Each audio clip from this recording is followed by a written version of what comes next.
Welcome to the Brodart Tell Me More historical fiction webinar.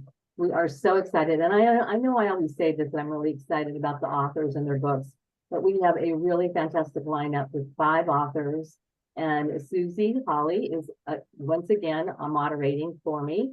And Susie is a collection development librarian for Brodart, which means that she works with the elementary through teen books and helping to put collections together for all of you who work with us. She was also a professor of children's literature. She was a media specialist, and she was a Newbery Committee member. Over to you, Susie.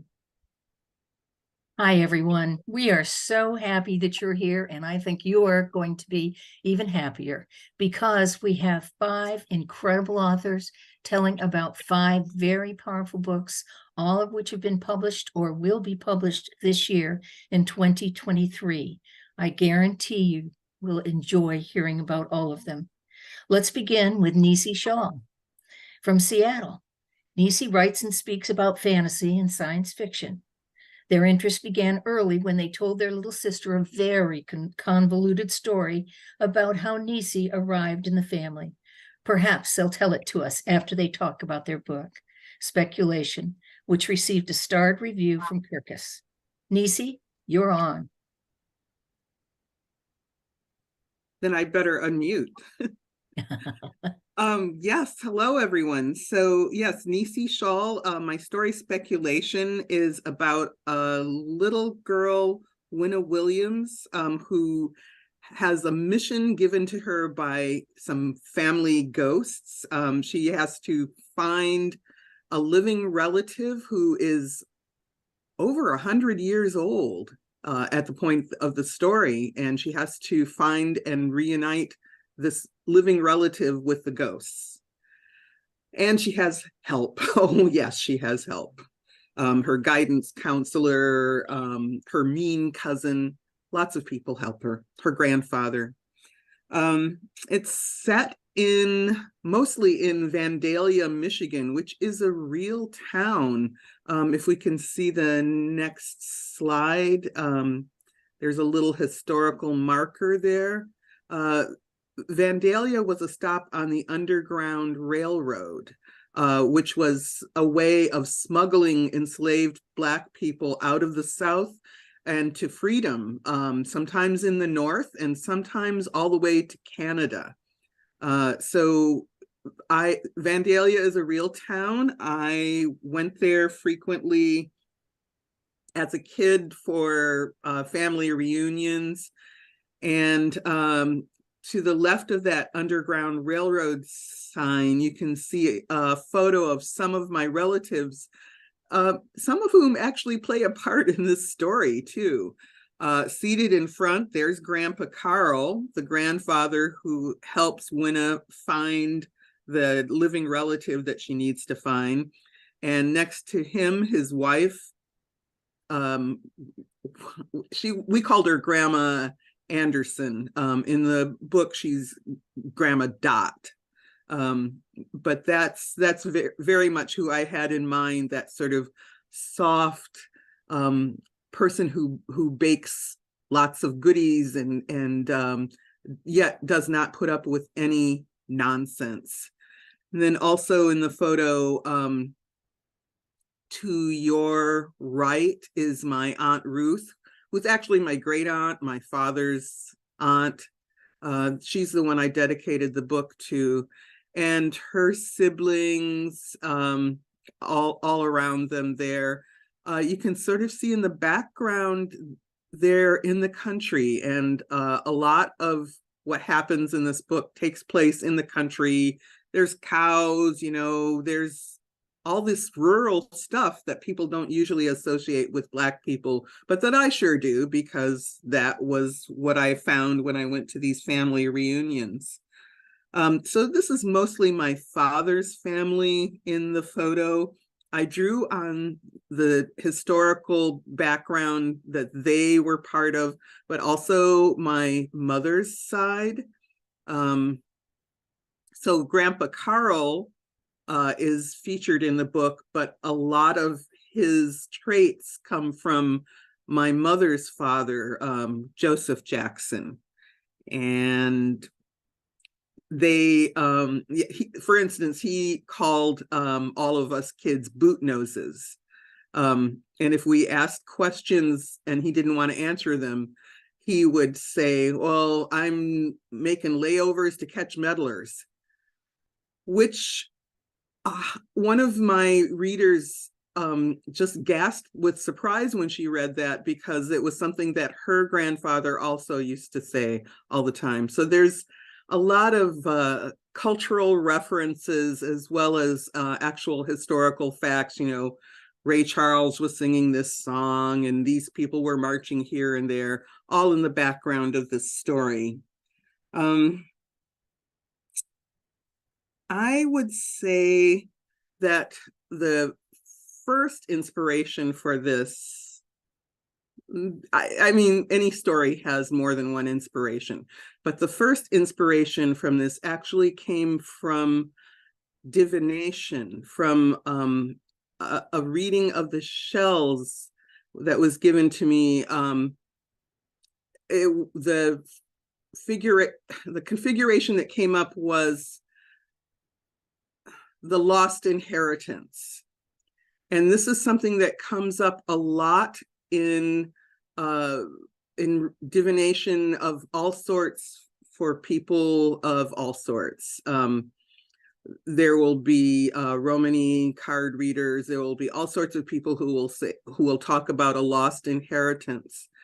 And I translated this to mean not, you know, a treasure chest or something like that, but a lost inheritance in that there was a cutting off of the family line, that because people are the real wealth, people are the real treasures, and to lose contact with one of your family is to lose track of your inheritance and get cut off from it. So that was the first inspiration. And then of course all of this historical stuff going on in the background is related to what was going on in my family.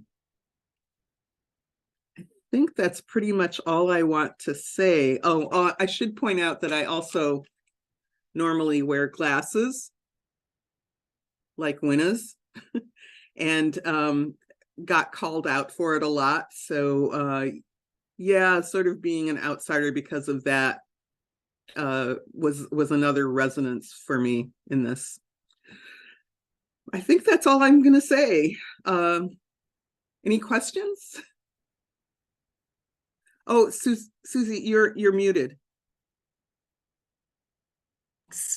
I think speculation was such a wonderful title for this because of the spectacles playing such a large part. And you didn't actually tell us that they were, that she broke her glasses and that Grandpa Carl had some special glasses up in the attic that he gave her, and they had magic. So she got to see all of the ghosts from the family past through those glasses. Oh yeah, magic happens all the time. That's probably why I didn't mention it, because it's just normal. But yeah, the spectacles were actually her great aunt Estelle's, and speculation is also sort of a pun because of the way that she makes wishes by speculating about things. Mm-hmm. So she speculates that she can see ghosts through the glasses, and then she can. And of course, the first ghost that she sees is the owner of the glasses, the former owner, Great Aunt Estelle. Yeah. Nisi, one other thing, I mentioned that you told your sister, your little sister, a story about how you came to be in the family. Oh, yes. I told my sister Julie that I was a mermaid and that I had come to be in this Midwestern town, Kalamazoo, Michigan, completely landlocked, because I swam through aquifers, through underground water reservoirs. And she was younger than me, so she believed it. Of course, I told her she was found in a garbage can. That's what you do with your younger siblings, am I right? I don't know. I have several, and I don't remember doing anything like that with them. Of course, they were Oh. all male, so you know they Mm. would never have believed it anyway. That was great. Thank you so much. I loved Grandpa Carl. I wanted him to be my grandfather. Now, let's hear from Marta Palazzese. And boy, oh boy, if Marta was saying that this, her last name, you would be much happier hearing it from her than from me. She's coming to us from Milan, Italy. And she's an author, translator, and consultant for film production companies. Her great passions are animals and history, which she has combined in her story Mist. Please tell us about your book. Hi, everyone. I'm so happy to be here with you tonight. I'm saying tonight because in Italy it's 8 p.m. It's dark outside and it's pouring. And I'm joining you from Milan. That's right. And Susie, thank you so much for your lovely presentation. And you pronounced my surname pretty well. So brava, better than my accent in any way. So this is Mist, and this is the original cover of the Italian version. I always find interesting to put two different, version of the same book, one next to other, to see how the same, story can be dressed in different ways according to, the spirit and the taste of different countries. So Mist is set in London in 1880, so we are talking about Victorian age with all its complications and problems, mostly due to the consequences of the Industrial Revolution. So I'm referring to the very, very wealthy people on one side and the very, very poor and neglected people on the other side, especially children. So if you were poor and orphan in the slums of Victorian London, your chances to survive were pretty slim. But our protagonist, our main character of Mist, it's very clever. It's a boy. His name is Clay. And it's a brave, clever and kind-hearted boy, which find a way to survive. In fact, he's a mudlark. I don't know if you guys know what a mudlark is.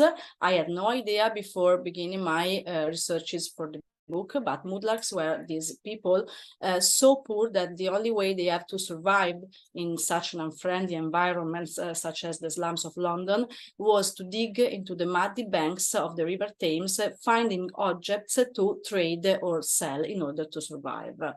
And when I found out about these people, I always thought that my main character should have been a mudlark. So Clay is a mudlark, and he has two best friends, Todd and Naki, and together the three of them are known amongst the other gangs of mudlarks as the terrors of Blackfriars Bridge, because their territory is next to this very famous Bridge of London. So one day, Clay finds a little box of tarot cards, and they have beautiful colors, beautiful bright colors, and the box is so precisely engraved. He decided to try to sell them because he's pretty sure he's gonna make some money out of them. And as a new circus has just arrived to town in London, claiming to have the last living wolf of United Kingdom, he decided to go to this circus to trying to sell the cards, but honestly, you just want to see if they really have the wolf. Because, and also I had no idea of this when I began my researches, wolves were extinct in London at that time, in England. And in that time, and I had no idea. I just assumed that, in England in the 19th centuries, they had wolves, but it's not true because they were killed during the reign of the last living wolves have been killed during the reign of Henry VII, the father of the famous Henry VIII with all his wives, but that's another story. So actually, Clay arrives at the circus and he lays his eyes on the wolf, this majestic, giant, wonderful beast in a tiny, tiny cage, and something changed inside of him. He doesn't understand why, because he's very much used to see horrible things in the slums of London, horrible things. But in the following days, after this first, meeting, which is not actually a meeting, he keeps thinking about this wolf, and he decides that he has to do something. Of course, the problem is not just opening the cage, because it's something that he can do easily. He has the skills to open a cage. The problem is, what do I do once the wolf is outside the cage? How do I make a connection with this animal that has been enslaved, beaten, mistreated? How can I explain to him that I'm not the enemy?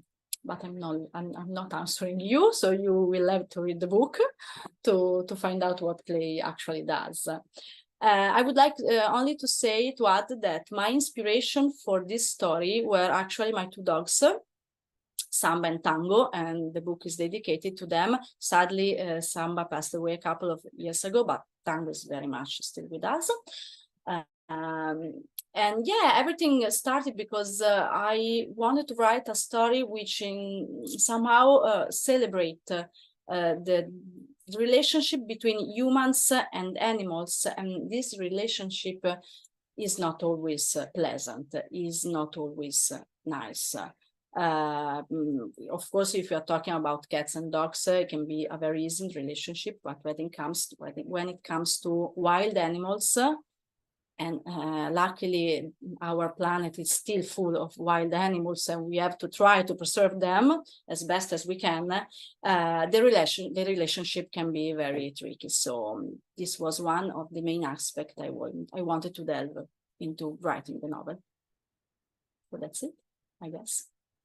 Marta, it's amazing I had no idea about the mudlarks, but one time, well, for a few years, one of my sons lived on the Thames, and I used to look down there and see people picking through all the stuff, even because today. Nowadays it's a hobby. You can find tons of pages on Facebook and Instagram. It's a hobby. Now it's a hobby, and they find all sorts of objects. It's amazing. For me, that I love history, see a spoon from the 15th century. It's like a miracle.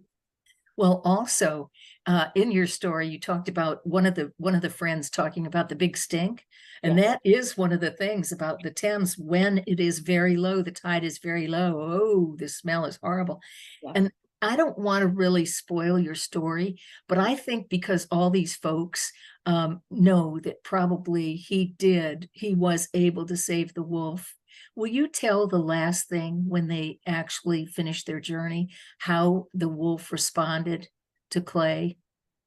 Can I say it? I'm saying I'm spoiling it. Okay.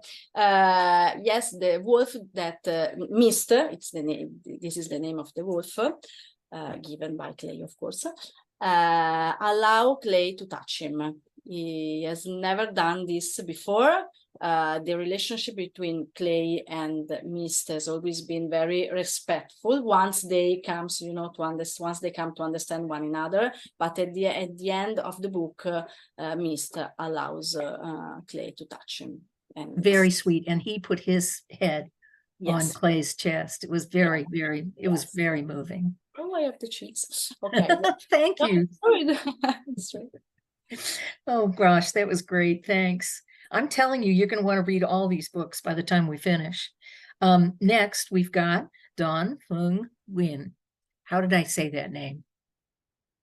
Did I almost get it okay?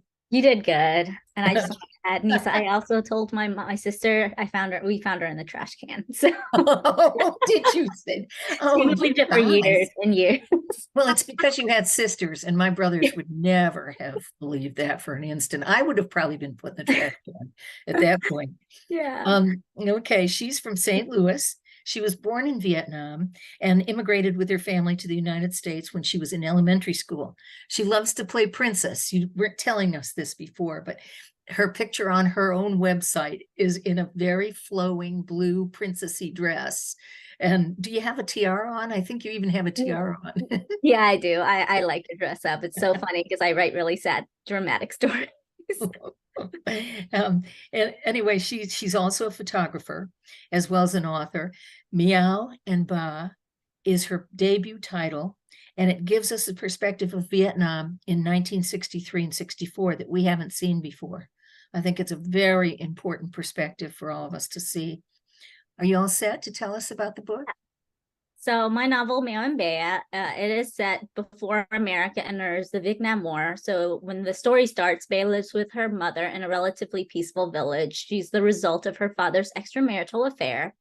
And when the war becomes too dangerous, her father has Bea and her mother move in with him, where they meet his first wife, Big Mother, who is very cruel and treats both of them poorly. After her grandmother dies, her mom leaves the family in search for a job and for a better life for Bea and herself. But after this, Bea is abused by Big Mother and she becomes a selective mute due to her trauma. Her only solace is her sweet little newborn kitten, Mao, who has 3 legs because he too is broken like she is. After Big Mother accuses Bea of stealing, she gets drugged and she wakes up in a locked underground bunker with about 20 other women. And it's there that Bea finds a community of women that love and protect her and a family of sorts in a very dark place. However, after a violent uprising allows the imprisoned women and girls to escape, Bea and Mao come face to face with the war.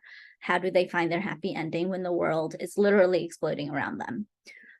This is a middle grade historical novel, which I think is a good fit for kids age 11 and older due to some of the harsher topics that are covered in it.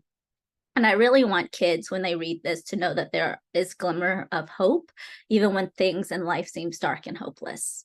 I think this would be a great teaching tool about life during the Vietnam War, because there's not a lot of novels about the Vietnam War that aren't from either war perspective, soldier perspective, or an American perspective. And I really wanted to write a book about life during the Vietnam War, that children still have to live through conflict and wartime if that's where you live. And you still have to carry on. And the seed of inspiration for this novel is based on my own family history. It's based on my adopted aunt's early life. She was abandoned by her biological mom as a baby, and then she was badly abused and mistreated by her stepmother. So I used the seed of her beginnings to kind of jumpstart this story. Many of the details in the novel come from my own experiences as a young child living in Vietnam in the 1980s, and firsthand accounts that I heard from stories throughout my life from my grandparents, my parents, my aunts and uncles who were children and teenagers during the Vietnam War. When I was growing up, every time I heard stories about the Vietnam War, it was so depressing for me because it was so hard to listen, because I felt like it was so personal. Like all the atrocities that were happening to my people, and it was very hard for me to want to listen. But as I grew older, I knew that I wouldn't be alive if the Vietnam War hadn't happened. My parents would have never gotten together and I wouldn't exist. So after I kind of grew up, I wanted to really think about my heritage and the people who lived before me. And what most fascinated me about the war was the kinds of fears that people faced during that time, like the everyday life. How did people live? How do you navigate when danger is literally, down the street? There's a scene in the novel where the entire family is sitting in the dark with the windows drawn with just a dim lamp to illuminate the room. And I pulled that from the stories my grandmother used to tell me about what life was like in her village during wartime. Meo and Bea also tackles really difficult topics such as abuse, parental abandonment, sex slavery, forced prostitution. However, I do this in a very middle grade kid-centric way. Much of the language in the book is lyrical and poetic, and some of the really bad cruelty and terrible things happen off screen. The point of view is from an 11-year-old child, and I really wanted to keep it in her view and not so much from a grown-up interference. So I feel like if a child is reading this novel, they may read it differently than a grown-up who has more insight on what's happening in the larger world.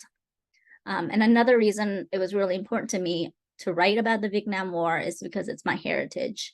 And when I was growing up in America in the 90s, I never saw myself in books. The closest I came was Molly from the American Girl series, and that's because she had brown hair and mine was black. And I was like, oh, she looks like me. And luckily now I'm very thankful there are a few Vietnamese authors like myself who are writing stories set in Vietnam for future generations to enjoy. And Vietnamese representation is very important because I think it's so important for young readers to see themselves in books. And in the United States, there are about 2.2 million Vietnamese people of Vietnamese descent living here. So I think it's important that stories like Meo and Bea are available for Vietnamese American kids and mixed race Vit kids to read. So I think that's it. Interrupt for 1 second and just tell everyone that there are teacher guides for both your book and for speculation. So that's very helpful for people if they want more involved information. Go ahead. I actually, well, I'll tell this part and then I want to ask you another part.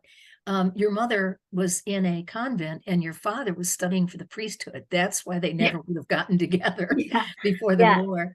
Yeah, because the war made them have to move home. And then my dad got out of the convent to go fight for the war. And then he was in jail for like, almost like a decade. So they would not have gotten together if the war hadn't happened. And that's something that I think about a lot. Like if we had lost the Vietnam War, like I wouldn't exist. So Did you, was he in jail while you were alive? no, Okay. this was before I was born. Okay. And then that really terrifying story that you tell, and it actually had happened to your aunt, but Mhm. that terrible big mama she was so terrible. But Yeah. what she did to Beth when she, and Beth, by the way, had her name changed Mhm. 3 times in the book. Yeah. And the first one she loved, the second one, the big mama did, because she wouldn't permit that first name Yeah. because it meant beloved. And she was so angry at her husband, and it had been a fixed marriage. Yeah. And so she was so angry about that. But anyway, tell what she did to, or tell what Big Mama did to Beth. So Beth, there's a scene where Beth finds like a rosary or something, and Big Mother thinks that Beth stole it. And Big Mother basically tattoos Beth's forehead with like a quill ink pen. And so it's like a green dot that marks her forever, which actually did happen to my aunt that the story's inspired of. And to this day, she still has a little mark from when her stepmother did that. Mm. Yeah. Well, one of the wonderful things, there's so many wonderful things about the book, as there are in all these books, but it was great that you added a couple of pages of pronunciation, so that, because there were a number of Vietnamese words in there, and people could try and fail, as I did probably most times. But anyway, it was, it was challenging. But thank you so much for that. Now, Sharon, you will be next. And Sharon Campbell's from Nashville, Tennessee. She's an acclaimed New York Times author. And her book, Artifice, has the perfect title, as I thought Speculation did, because it is full of cunning and deception. But also the first 3 letters, A-R-T, are for art. And I think that Sharon sees this world in very vivid colors. In fact, I've wondered if she was also an artist, because just to give you an example, she wrote at one point, Amsterdam was a color city, blue boats and blue doors, a butter-framed window in marmalade brick. Wasn't that good? We'll have to ask her about whether or not, and if she really is an artist after she tells the story. Sharon? Wow, what a great introduction. Thank you. I'm and I will definitely tell that story at the end. I am here to tell you about my 8th novel, which feels absolutely incredible to me. But I really do, while I love all of the books I've written, I really do think of the last 3 as sort of a trio of books of my heart. And this also represents my turn to just straight historical fiction, and that the fact that these 2 things go together is probably no coincidence at all. The first of those was The Light in Hidden Places, which is a story about my hero, a true story about Stefania Podgorska, a 16-year-old who hid 13 Jewish men, women, and children in an attic while 4 Nazis slept directly below them. She's the most amazing person you've never heard of. And her choices of courage and sacrifice, of humanity over hate, it was a life changer for me. and writing it was a life changer. And that led directly to the next one, Bluebird, which was a story about a real and despicable CIA project that was based directly on the human medical experimentation that happened in the Dachau concentration camp. It was a story of a German girl coming to America seeking justice, and a Nazi who has slipped its net, but who was also seeking her own transformation. And writing that led me directly to writing this story about Artifice, my third World War II. And Artifice is about two true stories. The first is the story of a man named Johann von Holst, who was a very quiet, unassuming principal of a teaching college. And this was a teaching college that just happened to be next door to a former kindergarten. And this kindergarten was being used as a prison for Jewish babies and toddlers. These were babies and toddlers who were going to be deported to death camps. And for Johann von Holst, this was an utterly unacceptable situation. So he teamed up with some others, with members of the Dutch resistance, and they created a baby smuggling ring. They were sort of whisking these babies almost out of existence. They were putting them in shopping bags and laundry baskets and handing them out the windows and over hedges and getting them out of the city, where their lives were saved, but their heritage was lost. But they were saved. And Johann von Holst is credited with saving at least 600 Jewish babies and toddlers. It's an absolutely incredible story. And compare that with the second true story that Artifice is based on, and that is the story of Han van Meegeren. And Van Meegeren was a very talented Dutch artist, and he was also one of the most clever and notorious art forgers of the 20th century. Van Meegeren fooled everyone. He forged Halls and particularly Vermeers, and he was selling them to museums and collectors. And when Amsterdam was invaded and occupied by the Nazis, he just went right on selling his fakes to the Nazis. A Van Meegeren Vermeer hung over the desk of Hermann Göring, who was second in command of the Reich and was considered the jewel of Göring's art collection.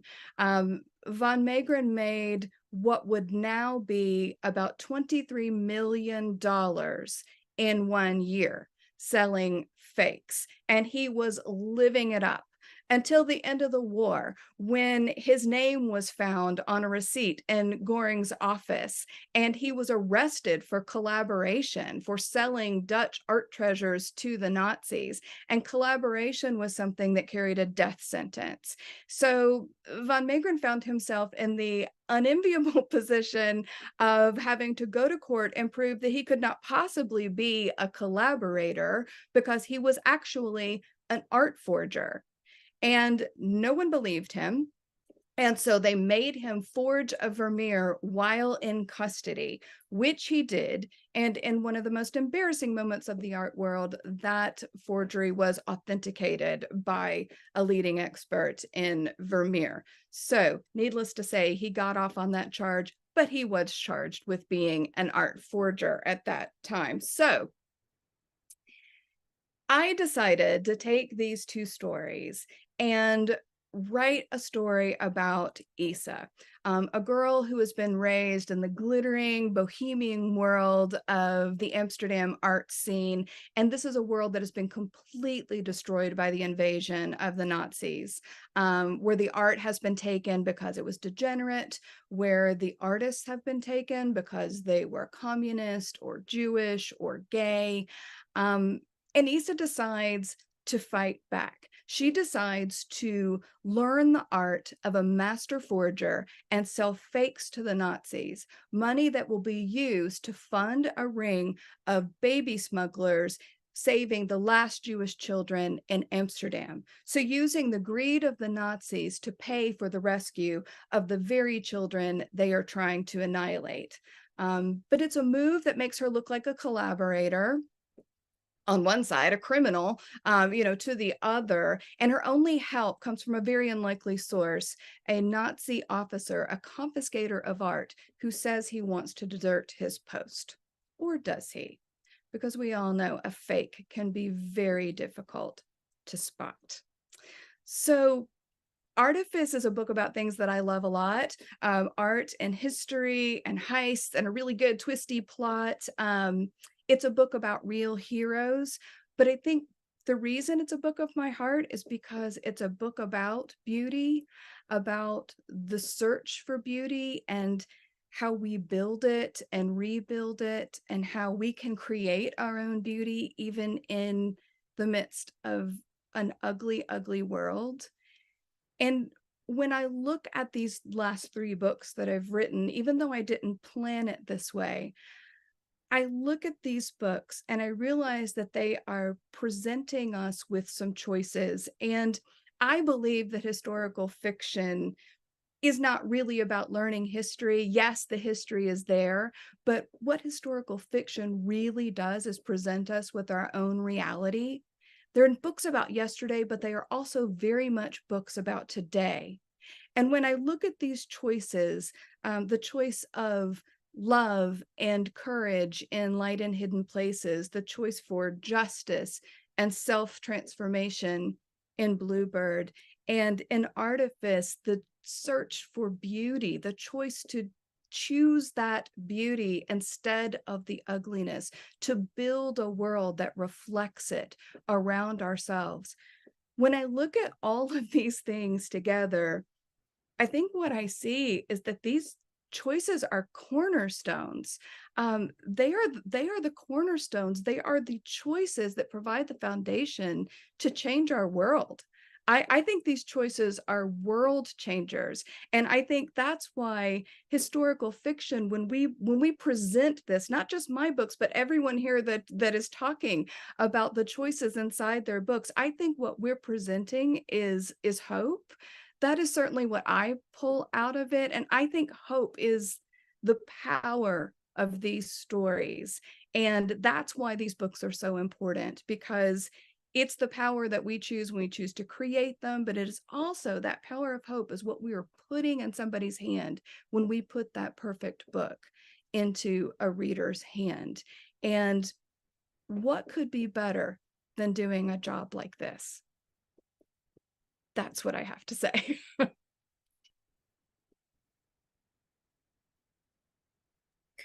Excellent. And I was so fascinated by your two, the 2 different stories that you were telling. I'd never heard of either one. And we're seeing, and we're going to see another Holocaust book here shortly, but we're seeing that there was so much bravery during the Holocaust. And most of them will never know their names. Right, We'll right. never know the names. Now, 2 things I also wanted to say. First, I love it that you crushed on Johnny Tremain. And for those of you who don't know the book, it is just a fabulous book. I think it probably says a lot about me. Me too. A 10-year-old crush on Johnny Tremain. I loved it. You were 10, but I was about 12 when I did. So, but the other thing was I was horrified and so sad to see. I mean, it was, for any country, but 94% of the Dutch Jews did not survive the Holocaust, the highest percentage in Europe. That's right. Yes, it is. It's horrifying, and it has a lot to do with not as much even the Dutch people, but how organized they were. Yeah. Were such good records, and that is why one of the characters in Artifice, which is based on a true story, also Willem Arendeus was a Dutch resistance worker who tried to blow up that records office in order to keep the Nazis from finding Jews and resistance workers. It was partially successful. Yeah. Thank you so much. Okay, now. Like Johnny, that's saying that she had a crush on him too, and it's Lauren Wilder. So You two are not the only ones. Isn't that fun? We'll obviously have to have coffee sometime. Well, we're a long way away from each other, unfortunately. So, okay. Finally, we're going to hear from Alana K. Arnold.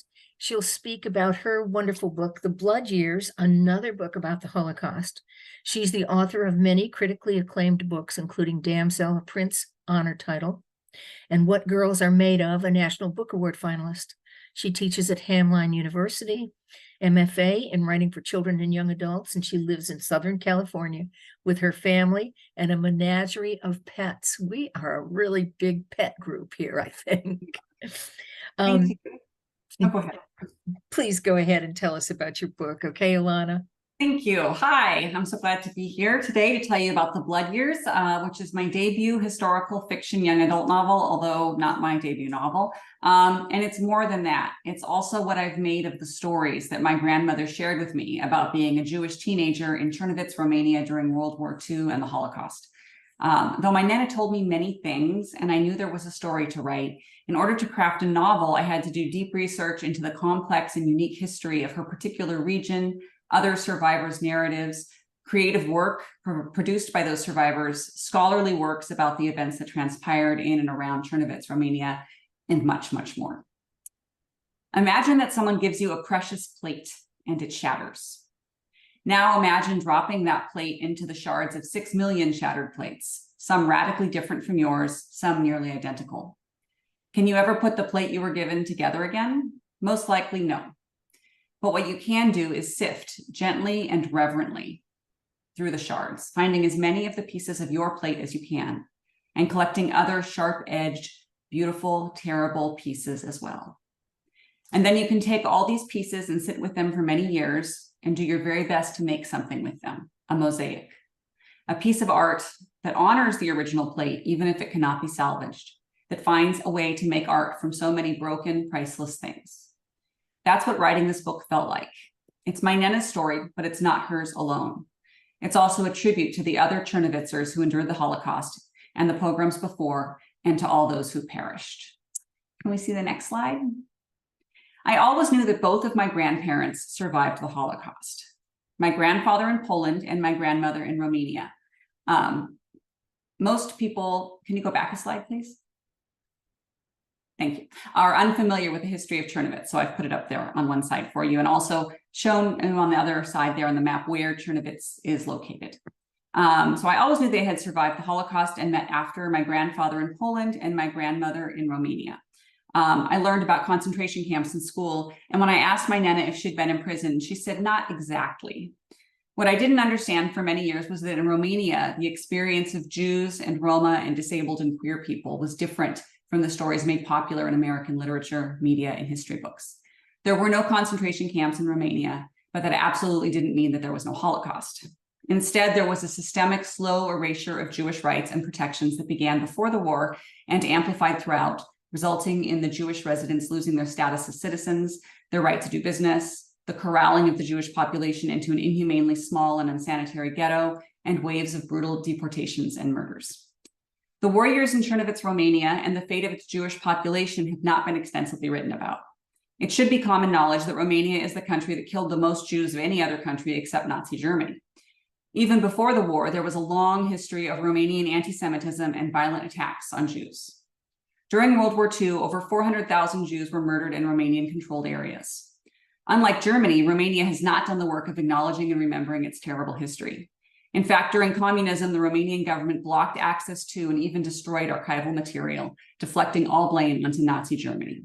It was only after the fall of communism that archives were slowly opened and remaining artifacts were able to be accessed. This process is still ongoing, and most people are still unfamiliar with the history in this region and the extent of the murders. So here's a map of the region before the wars when Chernovitz was still part of Romania. It looks different today. Now Chernovitz is called Cernuti and is part of Ukraine. So basically what happened is that after World War I and the collapse of Austria-Hungary, the areas around Chernovitz called Northern Bukovina was awarded to Romania.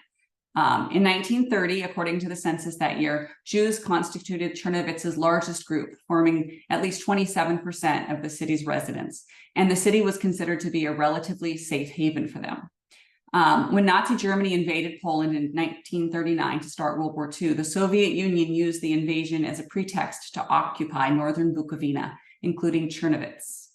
Then in 1940, Romania joined forces with Hitler. When the Germans attacked the Soviet Union in June of 41, the Nazis and their Romanian allies quickly overran northern Bukovina and Chernovitz, where my grandmother lived.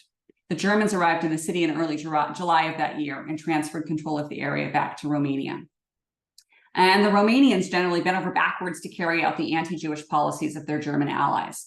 They stripped Jewish citizens of their rights and property. The city's 50,000 Jewish residents were forced into a sealed ghetto. Many residents died from inhumane conditions inside that ghetto, and waves of Jewish prisoners were transferred from the ghetto to extermination camps, mostly to Transnistria. Thousands died en route, and those who survived were left to die of starvation, weather, and disease. It wasn't until after I published my first novel that Nena filled in some of the gaps in the war stories I heard. Hearing what she finally shared, I understood why. When I was young, she'd edited out the worst of things to spare me from them. Though she'd shared stories about her family life, going to the countryside for a summer where she was chased by geese, her mean as a snake but incredible older sister Astrid, their attendance at a ballet academy and the relationships made there, near the end of her life, she trusted me with much more of it. The complex relationships between her mother and her father, her sister and her lover, herself and a man who both provided for and abused her, and what happened to her beloved grandfather. But I'll bet even then, knowing her, she held back some of her most painful remembrances as an act of love. And she hoped that someday I could use her experiences in a book. Just name the character Frederica, she told me. I've always liked that name. The Blood Years is a story of my Nena's teenage years in Chernovitz, Romania, before and during World War II. It's a love story about sisters. It's about ballet and bears and the way our families can fail us. It's a book about the great and terrible things people do in the name of love. And it's my attempt to do with my Nena's gift of stories what I try to do with all my work, to transform pain into art, to embrace ambiguity, and to find beauty even in the ugliest of moments. Before I end, I want to say one more thing. I am so grateful to the librarians here for all the work that you are doing to connect young readers with books that matter to them. Your job shouldn't be dangerous or scary, but I know that right now it might be. And I want you to know that I am your partner. I want to help you advocate for your readers' rights. So please reach out to me at any time. My contact information is available on my website, and the email comes directly to me. And thank you.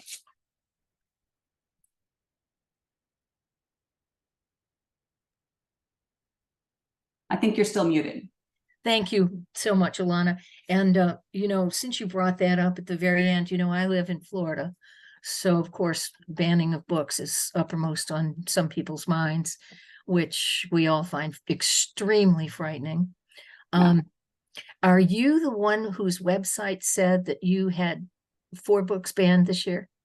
No, I have had many more than 4 books banned. I believe 16 of my titles have been banned. I am actually, according to PEN America, the author with the second largest number of titles that have been banned. Well, good for you. It's not good for me. It's shame on them. I know. Oh gosh, it's such an awful thing. I was a media specialist for many years, and actually I had 8 or 9 what do we call it? 8 or 9 requests for banning books, and not one ever got banned. I had really good committees, and people all had to read the books, but not one of them ever got banned. But very odd things happen. One time I had a parent come in because her son was reading this book over and over and over again that showed a lot of theater ghouls, pictures of them. And she was horrified that he was reading this book. And so she ripped it up, brought it in pieces, and said that she thought that now she had to look at every book on my shelves to make sure there were no more like that. And she started that afternoon, and she spent about an hour, and she said, I'll be back every day until I can go through all the shelves, and I never saw her again. Well, I hope she got charged for the book that she defaced and ruined. We ordered the book, and the kid started checking the new one out. I never heard another word. That's just one of the many weird incidents of that I had. But I think that one thing all of you have shown in your books, it's a fascinating thing because it's a thread through every single one of your books, and that is that there is a lot of pain, but there's also a lot of love. And one of the things I really have always loved about children's and young adult literature is that there's always hope. And that's why I think I read it so much more than I read adult stuff. So I thank you all for the wonderful, wonderful job you've done. Do you all have any questions for each other? I wonder actually if Sharon's main character is she a real person? The main character is not a real person. She's just more almost like what you were saying, representative. Oh, my characters are all based on real people, but I think theirs sounds very interesting. I was just curious. Yes, and almost everyone surrounding her is real, actually, which is a lot of fun, to incorporate. I like books that make you feel like, yeah, it could have happened. It could have been that way.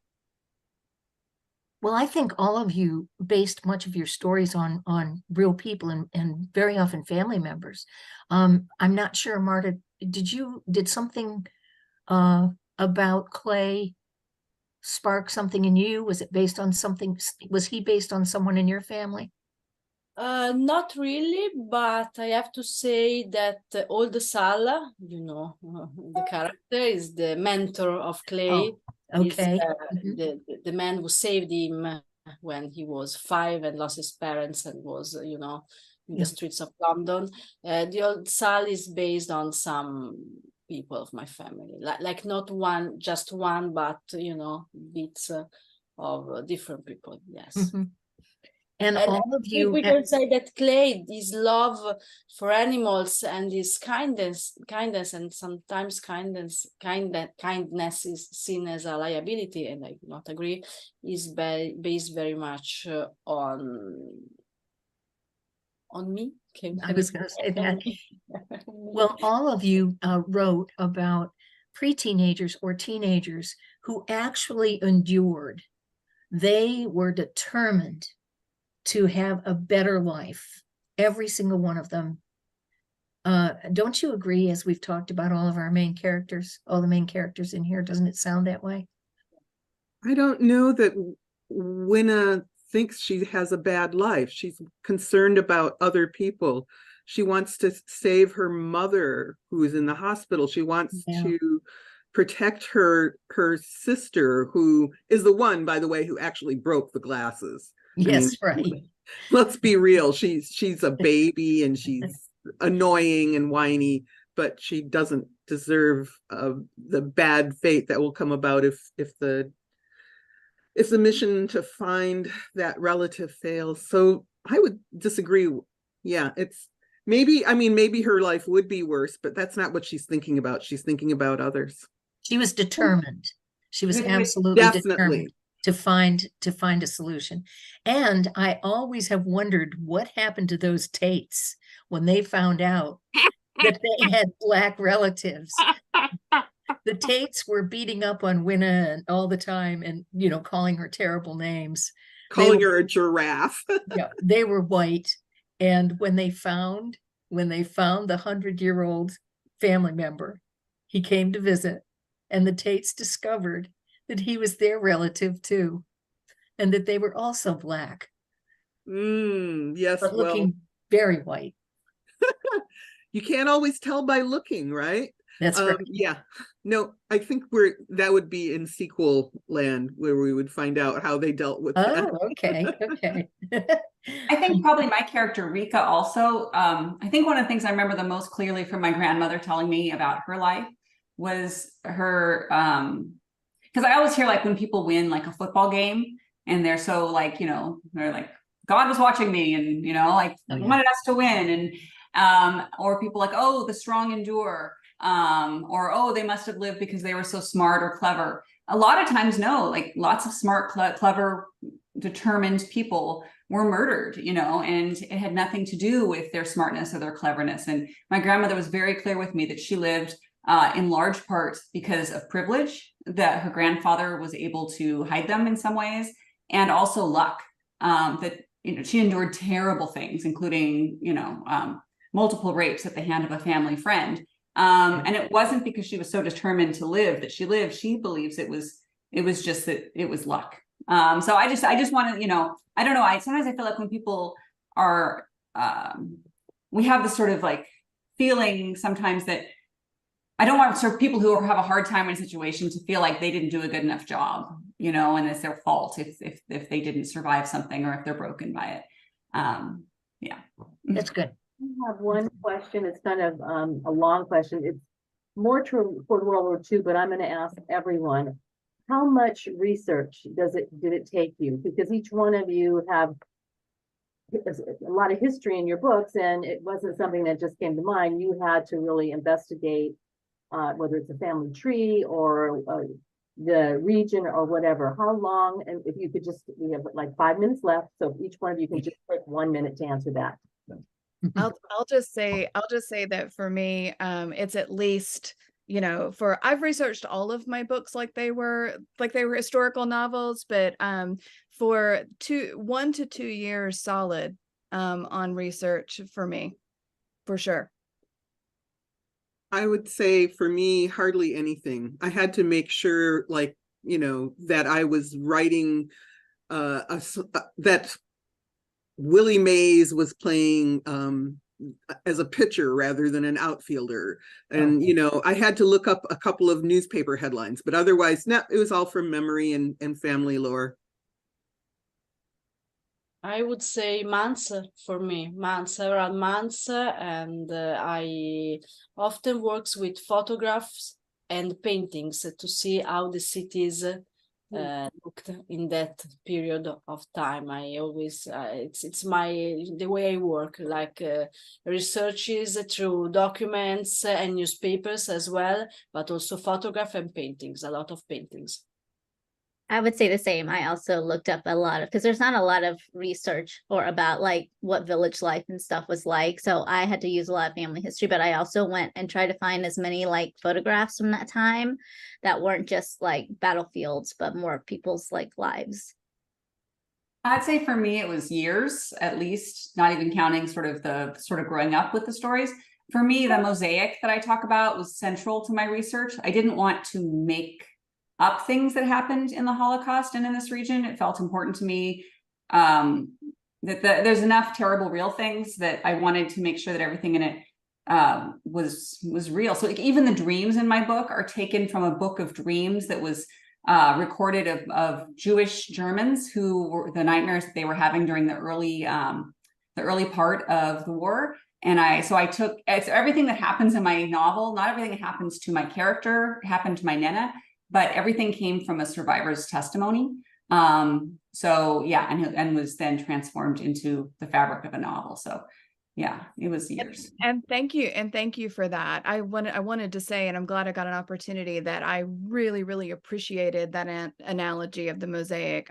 That is exactly the way I try to work, because it is one way I try to honor the people who experienced this, is not putting my own experiences in, but trying to represent what was a reality for so many people. So thank you so much for that. And thank all of you. We're getting some great comments. Like, what a great panel you've all been, and how wonderful the stories are. And I want to point out that I think the covers are amazing too. I think whoever worked on your covers got it. You're all blessed by the cover gods, that's for sure. Wonderful stories, and thank you so much. And for those attending, we have books through Broad Art, and if you want to connect with an author, let us know, and we'll connect with the publisher and get you connected with the author. But thank you very much. Appreciate everyone here and appreciate the panel.